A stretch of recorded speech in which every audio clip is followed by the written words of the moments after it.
welcome to the Shed Sessions. So this video is going to focus on how Threshold does life together. So Pete and Kath, do we have small groups or cell groups or home groups? What do we have? I think the answer to that is yes. We do. We have a whole variety of things which are partly a product of history and partly a product of where people's interests have lied. I think the direction we want to go in though is one of which looks very like the early church in Acts 2, which I think every church and every Reformation has cited since the last 2,000 years. But it's a very good description of how Christians should do life together, and I think can be a good description of how community can form as well. So like back then, it starts with God. It starts with His heart for people, His pouring out of His Spirit, bringing a spark or a vision or a sense of we should do this. So it begins with the way He begins to work in the hearts of His people who say, okay, I will obey, I will follow. And then what that usually means is people begin to see what He's doing in the community that they're in and begin to want to join in with that. And then that can look like, usually it looks like, how do you love and serve here? How do you make a difference in this place? What's me not just being a goody-goody? What is God actually doing that I can be part of? And what usually then happens is God will open the door for serving that community in one way or another. And it could be just with other individuals looking after them in some way because they're lonely or because they need the help that we can, by the grace of God, give at that time. It may be you see a need for working with children or with lonely, isolated elderly, or it may be that, like with us where we are now, we see that what God wanted to do was a place of gathering, a hub, a kind of a space where everybody could get together in the heart of the village, because it didn't exist until we opened the coffee shop, which is what happened.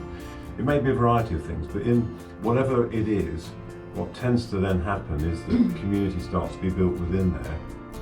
So you then have a sort of at the heart of it, a few of you regularly beginning to do life together and doing the practices of Acts 2. So you are reading the Bible and you are worshipping God and you are praying and you're doing meals together and you're doing life together.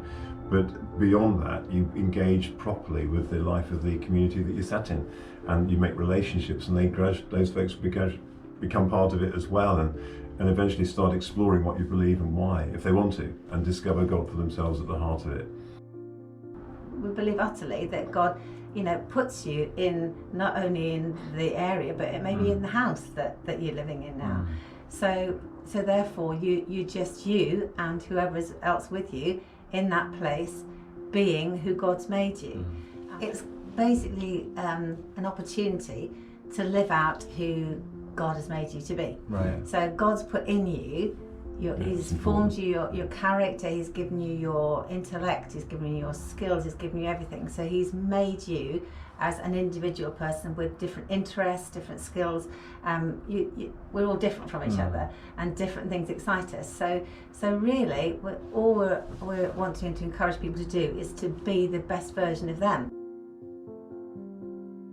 But it sounds like with these Threshold communities, there's no real way of predicting the outcome of what it started. Yeah, I That's agree. a bit scary sometimes. It's taking an adventure that you can't see the full end result of or the dimensions of, particularly as you go.